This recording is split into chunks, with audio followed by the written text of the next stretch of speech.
بسم اللہ الرحمن الرحیم۔ شعبان کے مہینے بے حساب رزق کے حصول کا وظیفہ۔ سب سے پہلے اگر آپ ہمارے چینل پہ نئے ہیں تو ہمارے چینل کو سبسکرائب کر دیں، لائک کر دیں اور کامنٹ کر دیں۔ ناظرین، آج ہم آپ کو ایک ایسا مستند وظیفہ بتائیں گے جو شب برات کی رات کو یہ وظیفہ کیا جائے تو وظیفہ کرنے والے پر اللہ پاک رزق کی بارش کرتا ہے۔ عمل اس طرح کرنا ہے کہ آپ نے 7 دانے جو چاول یا گندم اجناس میں کسی ایک کے بھی 7 دانے لے کر ہر دانے پر باری باری 70 مرتبہ یا رازقو کا ورد کرنا ہے، اور پھر ان دانوں کو محفوظ کر کے الماری میں یا کسی محفوظ مقام پر رکھتے ہیں۔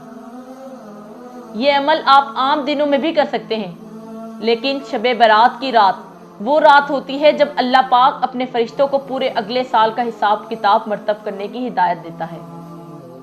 جب اللہ پاک اپنے فرشتوں کو پورے اگلے سال کا حساب کتاب مرتب کرنے کی ہدایت دیتا ہے، جس میں رزق، زندگی اور موت وغیرہ شامل ہیں۔ آپ شب برات کی رات یہ عمل کر لیں، انشاءاللہ اللہ تعالیٰ کی رحمت سے پورا سال رزق کی بارش ہوگی اور آپ پورا سال تنگ دستی سے بچے رہیں گے۔ آمین۔